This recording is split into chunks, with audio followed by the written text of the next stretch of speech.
यह दर्द भरी आपबीती मेरे परिवार की है। मेरा नाम शरद है और उम्र 32 साल है। और मेरी एक बड़ी बहन थी जिसका नाम शगुन था और उसकी उम्र 2012 में 24 साल थी जब हमने उसकी शादी उत्तर प्रदेश के एक अच्छे परिवार में कर दी थी। लड़का लड़की और दोनों परिवार इस शादी से बहुत खुश थे। शादी को हुए एक ही हफ्ता गुजरा था कि मेरी बहन की तबीयत बिगड़ गई। दोनों परिवार इस बात से थोड़ा सा घबरा गए और बहन के ससुराल वालों ने बड़े डॉक्टर को दिखाया और उसके लिखे सारे टेस्ट भी कराए, मगर तबीयत ठीक नहीं हुई और ना ही टेस्ट में कुछ गलत आया। सभी टेस्ट नॉर्मल ही आए। अब हमारी और शगुन के ससुराल वालों की चिंता बढ़ गई, तो हमने झाड़ फूंक का सहारा लिया और एक ऊपरी शक्तियों का इलाज करने वाले एक ओझा को बुला लिया, जिसने बताया कि ससुराल के घर से ही लड़की ऊपरी शक्ति की चपेट में आई है और आपको अपने घर में गृह शांति करानी होगी। साथ में अपने घर के पितरों को पूजा करके मनाना होगा। वो काफी नाराज हैं। ससुराल वालों ने पूजा और गृह शांति दोनों कराए, जिससे शगुन एकदम से ठीक हो गई और सब कुछ पहले जैसा सामान्य हो गया।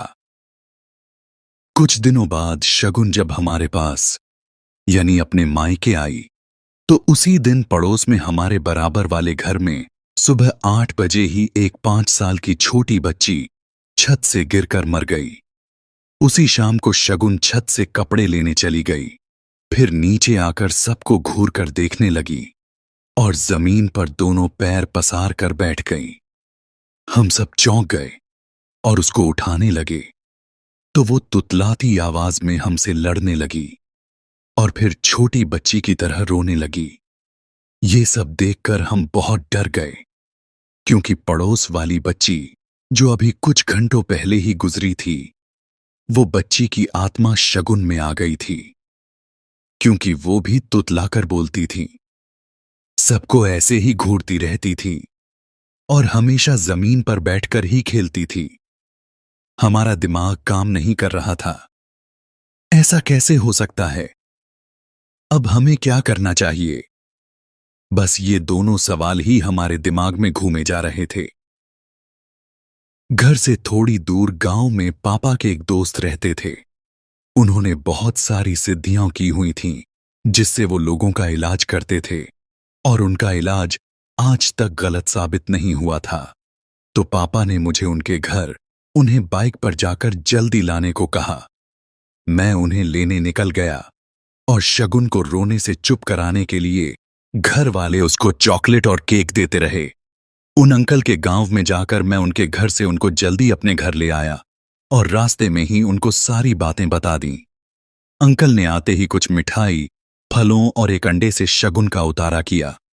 फिर मैं जाकर उस उतारे को घर के पास वाले सबसे बड़े चौराहे पर रखाया और जैसे अंकल ने कहा था कि कोई पीछे से कितना भी आवाज दे, मुड़कर मत देखना, मैंने ऐसा ही किया और शगुन ठीक हो गई और खाना खाकर सो गई।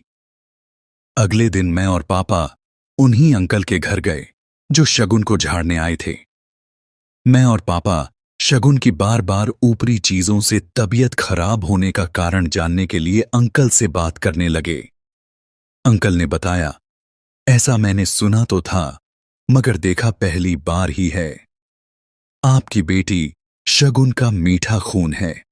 हमने इसका मतलब पूछा तो उन्होंने कहा, ऐसा व्यक्ति लाखों में एक ही होता है जिसका मीठा खून होता है। मीठा खून का मतलब हर व्यक्ति के शरीर में एक तरह की महक या खुशबू होती है, जो इतनी हल्की होती है कि हमारा उस पर बिल्कुल भी ध्यान नहीं जाता। मगर कुछ व्यक्तियों के शरीर में ये महक इतनी तेज होती है कि इससे ये ऊपरी चीजें, शैतानी शक्तियां या कोई भी अला बला फौरन आकर्षित हो जाती है और इनके शरीर में जा घुसती है और इनको परेशान करती हैं। पापा ने अंकल से इसका पक्का इलाज करने को कहा। इसके जवाब में अंकल ने कहा कि मैं कोशिश करता हूं, मगर वादा नहीं कर सकता। अगले दिन आकर अंकल ने शगुन को एक मंत्र पढ़ा, काला धागा पहना दिया और कहा कि बिटिया इसको कभी उतारना मत। जितना ये काला धागा तेरे साथ रहेगा, इतने तेरा शरीर सुरक्षित रहेगा और कोई बुरी शक्ति तेरा कुछ नहीं बिगाड़ पाएगी। शगुन 2 दिनों बाद अपने ससुराल चली गई। वहां जाकर उसने सब बता दिया और अब वो ठीक थी। मगर एक दिन उसने देखा तो वो काला धागा टूटकर या खुलकर कहीं गिर गया था। इस बात को शगुन ने गंभीरता से नहीं लिया और सोचा, जब मायके जाऊंगी तो नया बनवा लूंगी। शगुन और जीजाजी एक रात मेला देखकर घर लौटे तो घर आते ही शगुन को तेज सर दर्द होने लगा और उसकी उल्टियां भी नहीं रुक रही थीं। जीजाजी उसको लेकर हॉस्पिटल गए। जाते ही डॉक्टरों ने उसको इमरजेंसी में रखा और उसको ग्लूकोज चढ़ाया। रात भर हॉस्पिटल में रखने के बाद सुबह डॉक्टर ने कहा कि अब ये ठीक हैं, आप लोग इनको घर ले जा सकते हैं। फिर जीजाजी शगुन को घर ले आए और घर आते ही शगुन ने चिल्लाना शुरू कर दिया। अपने सर के बालों को नोचकर उखाड़ने लगी और बालों को तोड़ तोड़कर जमीन पर बालों का ढेर लगा दिया। बहन में इतनी ताकत पता नहीं कहां से आई कि उसके पति 2 देवर और सास के काबू में भी वो नहीं आ रही थी। किसी से उसके हाथों को नहीं रोका जा रहा था और वो कभी अपने बाल नोचकर जमीन पर फेंक देती तो कभी अपने चेहरे पर नाखून से जख्म कर लेती। ऐसा करने से एक भयानक दृश्य वहां बन गया था।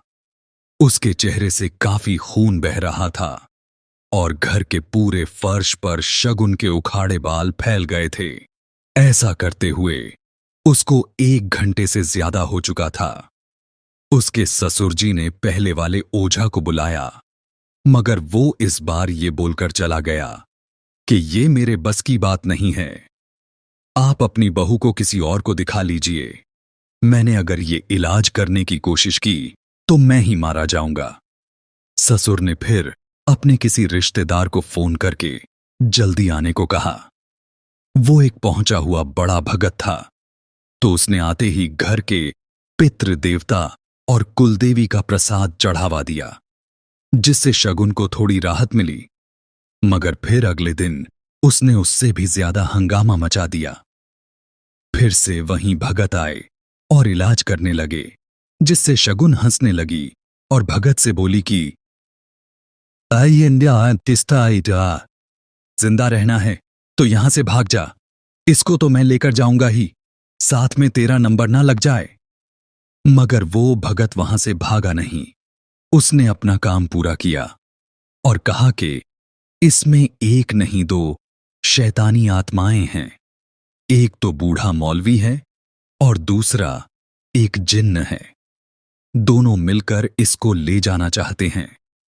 ये सुनकर शगुन की ससुराल में सब एकदम सहम गए और आगे क्या होगा ये पूछने लगे। तब भगत ने कहा कि मैं कल एक साधना करूंगा, अगर उससे आराम आ गया तो ठीक है, वरना मैं इसका इलाज नहीं कर पाऊंगा। शगुन को उस रात पूरा आराम तो नहीं आया, मगर उस भगत ने उसको उस रात के लिए शांत कर दिया। 2 दिन बाद उस भगत ने हाथ जोड़कर माफी मांग ली और बोला कि ये बात मेरे बस से बाहर है और अगर मैं फिर भी ये इलाज करता हूं तो मेरे परिवार पर भी ये चीजें हमला कर सकती हैं। और इतना कहकर वो भगत अपने घर चला गया। ये सब बातें अब हमारे घर भी पता चलीं, तो शगुन को हम इलाज कराने के लिए अपने घर ले आए और उन्हीं अंकल को हमने फिर से घर बुलाया और इलाज करने को कहा। अंकल ने शगुन को देखा और कुछ देर अपनी माला घुमाकर ध्यान लगाया और वही सब बताया जो उस भगत ने बताया था। अंकल ने कहा, एक बूढ़ा मौलवी और एक जिन्न ने शगुन के शरीर पर कब्जा जमा लिया है। ये किसी टोटके या उतारे के पास से होकर गुजरी थी और ये दोनों, बूढ़े मौलवी की आत्मा और जिन्न, वहीं पर रात में तभी आकर किसी के द्वारा छोड़ गए थे। मीठा खून होने की वजह से ये शगुन की तरफ आकर्षित हुए और इसके शरीर के अंदर घुस गए। अंकल ने आगे कहा, इसके इलाज के लिए मुझे शमशान में जाकर पूजा करनी होगी और आप लोगों को पूजा के बाद एक बकरे की बलि भी देनी होगी। तब कहीं जाकर मुझे शगुन के जिंदा बचने की थोड़ी उम्मीद लगती है। अंकल ने अलग ही रात ये पूजा हमारे साथ करा दी। साथ में बलि देकर शगुन के ऊपर से उतारा करके वो सब सामग्री वहीं शमशान में रख दी और कहा कि मैंने अपनी तरफ से सब कर दिया है, अब आगे सब भगवान के हाथ में है। कुछ दिनों तक शगुन कुछ ठीक रही, खाना भी अब ठीक से खाने लगी थी। मैं शगुन की तरफ देखता तो इन 4-5 दिनों में इन शैतानी शक्तियों ने उसका बुरा हाल कर दिया था।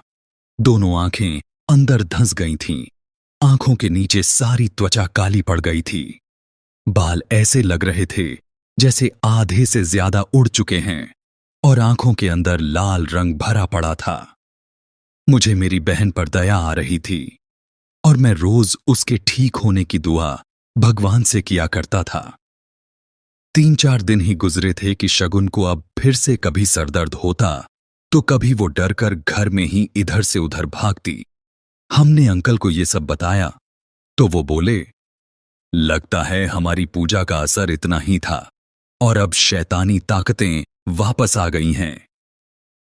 शगुन अब रोज ही खेलने लगी थी, जैसे आत्मा शरीर में आने पर सर को गोल घुमाना और हाथों पैरों को जोर से जमीन पर पटकना। थोड़ी देर भी उसको अकेला छोड़ते तो वो डर जाती। पूरे घर में शगुन की तेज चीखें कभी भी सुनाई दे जाती। जब होश में होती तो मम्मी पापा से कहती, मुझे बहुत डर लगता है, ऐसा लगता है मैं मरने वाली हूं, मुझे बचा लो, मैं मरना नहीं चाहती। उसके कमरे से उसके सोने के बाद गुर्राने, तेज तेज सांसें लेने और किसी के जोर जोर से चिल्लाने की आवाजें आती थीं। एक रात हमारे मोहल्ले की लाइट चली गई। सब छत पर आकर बैठ गए, मगर शगुन नीचे ही थी तो मम्मी ने मुझे उसको लेने भेजा। मैं टॉर्च जलाकर उसको आवाज देता। नीचे आया तो वो खौफनाक मंजर देखा जो आज भी मुझे जब याद आए तो अंदर तक डरा देता है। मैंने देखा कि एक बहुत तगड़ा आदमी शगुन के सीने पे बैठा उसका गला दबा रहा है और दूसरा मौलवी जैसा दिखने वाला पूरी ताकत से उसके बाल खींच रहा है। मेरी तो जान हलक में आ गई और मैं चिल्लाकर ऊपर भागा और मम्मी पापा को लेकर नीचे आया तो सबने देखा शगुन सांस नहीं ले रही है। तभी हम शगुन को लेकर हॉस्पिटल गए तो डॉक्टर ने उसको मृत घोषित कर दिया। बात साफ थी, जिंदगी मौत से हार चुकी थी और साथ में हमारी सभी कोशिशों और उम्मीदों का भी दम घुट चुका था। शगुन के गुजरने के तीसरे दिन से ही हमें भी उन शक्तियों ने परेशान करना शुरू कर दिया। हमारे खाली पड़े कमरों से फिर से किसी के गुर्राने की आवाज आती तो कभी कोई जोर से बात कर रहा हो। ऐसा लगता एक दिन दोपहर का समय था। हमारी बुआजी और मम्मी एक कमरे में दीवार से लगी खाट पर बैठे थे। हमारी बुआजी और मम्मी चीख कर बाहर भागी। इतनी तेज चीखें सुनकर हम सब आंगन में इकट्ठा हो गए तो मम्मी फूलती हुई सांस में बोली कि किसी ने दीवार से हाथ निकालकर अभी मेरा गला दबाया। इस पर बुआजी भी बोली, मैंने अपनी आंखों से वो 2 हाथ दीवार से निकले देखे हैं। हम सब डरे हुए थे कि अब किसी और के मरने का नंबर तो नहीं है, इसलिए हमने अंकल को बुलाकर उन शैतानी आत्माओं का निपटारा करने को कहा। उन्होंने कहा, शगुन का तो मीठा खून था, इसीलिए मैं उसको इतनी कोशिश के बाद भी बचा नहीं सका, जिसका मुझे अफसोस है और मैं आप सबको बचाकर इसका प्रायश्चित जरूर करना चाहता हूं। हमें एक बड़ा हवन ग्रह शुद्धि और शांति के लिए करना पड़ेगा। हमने देर न करते हुए वो हवन करा लिया और अंकल के दिए मंत्रों से पढ़े हुए काले धागे अपने गले में डाल लिए। तब जाकर हमें उन शैतानी आत्माओं से छुटकारा मिला। मगर आज भी दुख इस बात का है कि काश शगुन का मीठा खून ना होता, उसका भी खून हमारे जैसा होता। तो आज वो भी हमारे बीच जिंदा होती।